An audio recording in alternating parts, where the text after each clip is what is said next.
আজকে তাদের সাথে মিলা তাদের কাছ থেকে হাজার হাজার কোটি টাকা নিয়ে আমাদের সাথে প্রতারণা করতেছে। পরশুদিন দেখলাম যে কালকে দেখলাম যে একজন জামাতের লোক ঔষধ দিচ্ছে ফ্রি, সুস্থ মানুষের ফ্রি দিচ্ছে, বলছে এটা ঔষধ আপনাদের ফ্রি দিচ্ছি, ভোট চাচ্ছে। এই ঔষধ গায়ে লেখা সরকারি ঔষধ, ফ্রি, বিক্রির জন্য না। এখন এই ঔষধ পাওয়ার কথা ছিল কার?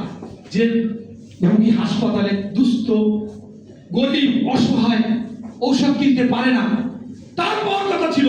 সেই ঔষধ কুক্ষিগত করে নিয়ে তুমি নির্বাচনী প্রচারণা করো। এর চাইতে মোনাফিকি, এর চাইতে অমানুষ কিছু হতে পারে না।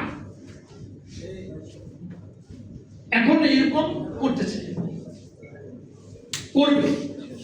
এখন আপনাদেরকে আমি সর্বশেষ আহ্বান জানাবো, অনুরোধ করব, বাংলাদেশে একটি দল হচ্ছে আমরা বিএনপি মধ্যপন্থী। আমাকে আবার অনেকে বলে আপনারা তো, আরে আগে নারী নেতৃত্ব তাদের সময় হালাল, খালেদা জিয়ার সাথে ছিল, শেখ হাসিনার সাথে ছিল, এখন কয় নারী নেতৃত্ব হারাম। আসলে তো হারাম, কোরআনেও হারাম, কিন্তু আমি কেন মানি?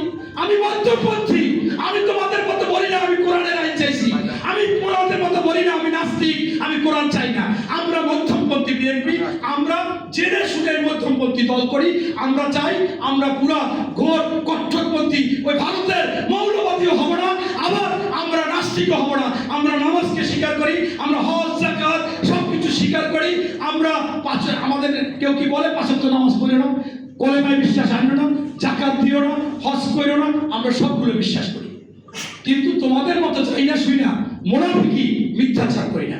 তাই আপনারা যে যেখানে আছেন, সামনে নির্বাচন, ভোট হবে, এই কথা বলবেন যে তারেক রহমান ওই সুযোগ্য সন্তান কার? বাংলাদেশের সবচেয়ে পরিচ্ছন্ন রাজনীতিবিদ, বাংলাদেশের দেশপ্রেমিক, স্বাধীনতার ঘোষক শহীদ প্রেসিডেন্ট জিয়াউর রহমানের সন্তান। তিনি কার সন্তান? বাংলাদেশের আরেকজন পরিচ্ছন্ন রাজনীতিবিদ বেগম খালেদা জিয়ার সন্তান। তাই তিনি কখনো সন্ত্রাস, দখল, চাঁদাবাজ, সিন্ডিকেট, এই ঘুষ, দুর্নীতি এটা পছন্দ করে না, তাদেরকে সাপোর্ট দেয় না। ৭,০০০ বহিষ্কার করেছে। বাংলাদেশে যেদিন তারেক রহমান আসবে সেই দিন এই সমস্ত লোকজন পালাবে, নতুবা তাদের স্থান হবে জেলখানায়। এটা আমরা আস্থা নিয়ে, বিশ্বাস নিয়ে বলতেছি। তাই আসুন, ধানের শীষের পক্ষে আসুন, ধানের শীষের জন্য আসুন, তারেক রহমানের পক্ষে আসুন। শিয়া বাটার ও ভিটামিন সমৃদ্ধ লিলি বিউটি সোপ, তারুণ্যময় উজ্জ্বল ত্বকের জন্য। রিমার্ক।